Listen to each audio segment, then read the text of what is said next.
Man patinka EcoTouch, nes nereikia jokio pasiruošimo plovimui. Nereikia tampyti kibirų su vandeniu, vandens žarnų. Be to, niekada neišsipurvinu rūbų ir nesušlampu batų. Ir kur kas greičiau ir patogiau nei važiuoti į plovyklą.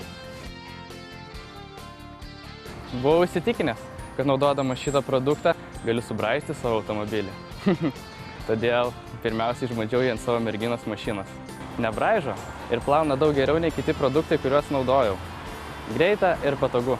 Man labiausiai patinka tai, kad dabar automobilį dažniausiai plauna žmona. Sako, kad jai smagu.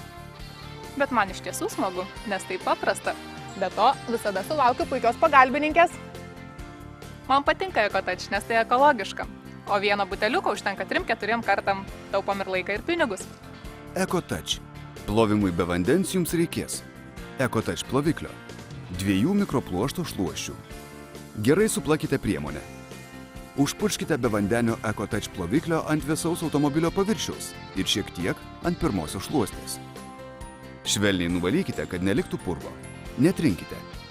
Rekomenduojame pradėti valyti nuo stogo link automobilio pačios. Jei automobilis itin purvinas, padengtas druska ir smėliu, prieš tai nuskalaukite vandenį. Unikalus paviršinio aktyvumo medžiagų mišinys suskaido paviršiaus nešvarumus ir pakelia purvą nuo automobilio paviršiaus. O speciali mikropluošto šluostė surenka purvo daleles ir jas užrakina mikropluošto šereliuose. Polimerai užtikrina valomo paviršiaus glotnumą ir apsaugą. Plaudami automobilį EcoTouch be vandeniu plovikliu, išvengsite automobilio įbrėžimų. Tai, kad naudoti EcoTouch ant jūsų automobilio paviršiaus yra saugu, įrodo Bureau Veritas sertifikatas.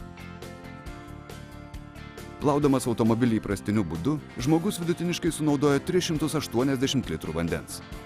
Jei kiekvienas vairuotojas nors kartą nusiplautų savo automobilį naudodamas EcoTouch, visi kartu sutaupytume net 300 milijonų litrų vandens. Aš plaunu auto be vandens. O tu?